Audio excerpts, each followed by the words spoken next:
से ला इलाहा निकला। पाकिस्तान जे बानी कायद आज़म मोहम्मद अली जिन्ना जो 145 जन्म ॾिहाड़ो मल्हाए पियो वञे। संदसि मज़ार ते घास जी तब्दीली जी तक़रीब पाक फ़ौज जे दस्ते पाकिस्तान जे बानी खे सलामी ॾिनी। तक़रीब जे ख़ासि महिमान PME जे कमांडेंट मेजर जनरल उमर असद बुखारी परेड जो मुआयनो कयो। पाकिस्तान मिलिट्री अकेडमी काकोल जे कैडेट्स मज़ार कायद जी सिक्योरिटी जूं ज़िम्मेवारियूं संभाले वरितियूं।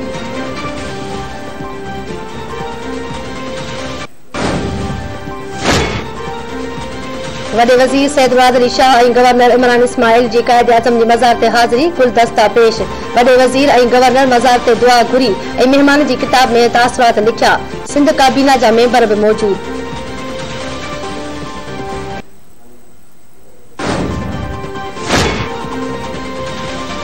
पाक फौज पारां कायद आज़म मोहम्मद अली जिन्ना के भेटा पेश। DG ISP जो चवण आहे त कायद आज़म नंढे खंड जे मुसलमाननि खे हिक क़ौम वांगुरु मुतहद करे आज़ाद वतन हासिल कयो। मोहम्मद अली जिन्ना जी इत्तेहाद ईमान ऐं नज़्म ज़ब्त जे उसूलनि ते हलंदड़ पुरअमन ऐं तरक्की पसंद पाकिस्तान जो विज़न क़ौम जी हैसियत में असांजी कामयाबी लाइ अंटर आहे।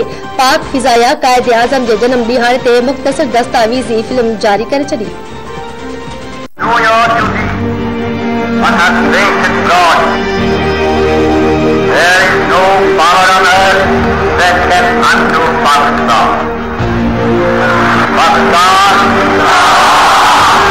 Pakistan.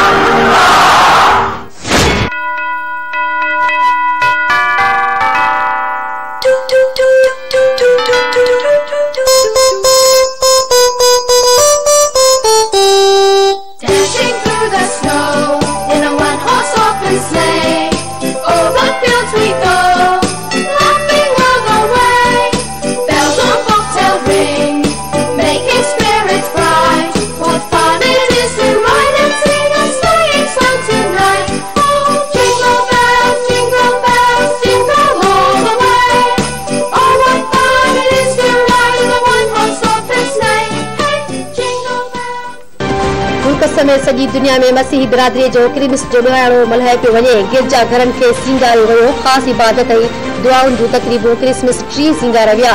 सदर आरिफ अलवी वज़ीर आज़म इमरान ख़ान पाक फ़ौज पारां मसीही बिरादरी खे क्रिसमस जूं वाधायूं। सदर जो चवणु आहे त आइन शहरियुनि खे मज़हब ज़ात पात ऐं नस्ल जे फ़र्क़ बिना बुनियादी हक़ जी ज़मानत ॾिए थो।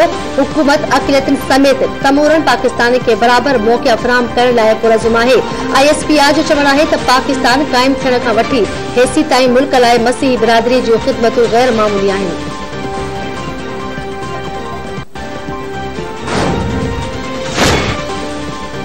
मुल्क में महंगाई अञा वधी वई। हिक हफ़्ते दौरान LPG काठियूं खंड दालियूं टमाटा बेज़ा गोश्त खीर ऐं ॾही समेत ज़रूरत जूं 23 शयुनि जे अघनि में वाध। शुमारियात खाते मूजिबि LPG जे घरेलू सिलेंडर जी क़ीमत में 118 रुपया वाध। 5 शयुनि जे अघ में लाथाई। 23 शयुनि जूं क़ीमतूं बरक़रार।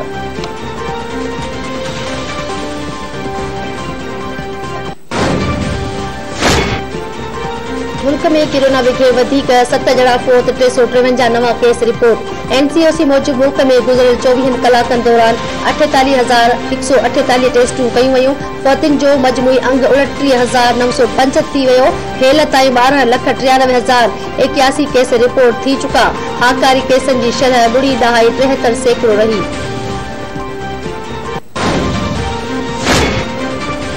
दुनिया में एक ॾींहुं अंदर कोरोना सबब 4,800 खां वधीक मरीज़ फोत। 6,42,000 खां वधीक केस रिपोर्ट। अमेरिका में 64,000, बर्तानिया में 1,22,000 ऐं फ्रांस में 94,000 खां वधीक केस रिपोर्ट। रूस में 998 मरीज़ फोत। 24,000 खां वधीक केस रिकॉर्ड।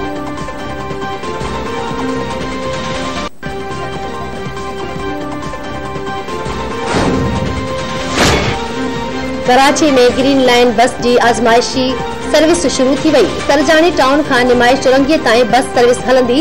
15 ॾींहनि जी आज़माइश तौर 80 मां 25 बसूं 4 कलाकनि लाइ हलायूं पई वञनि। तर्जुमान मूजिबि 10 जनवरी खां ग्रीन बस ऑपरेशन मुकमल तौर फाल कयो वेंदो।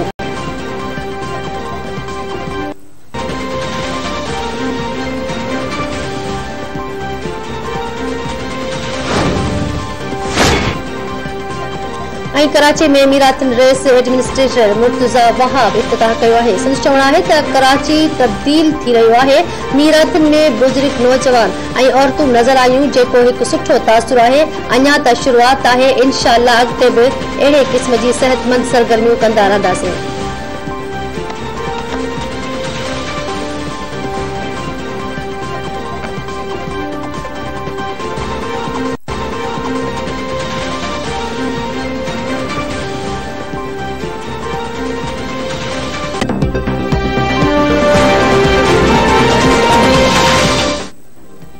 हिन वक़्त जी ख़बरूं पंहिंजी ॿुधण ते पहुतियूं। वधीक अपडेट लाइ ॾिसंदा रहो।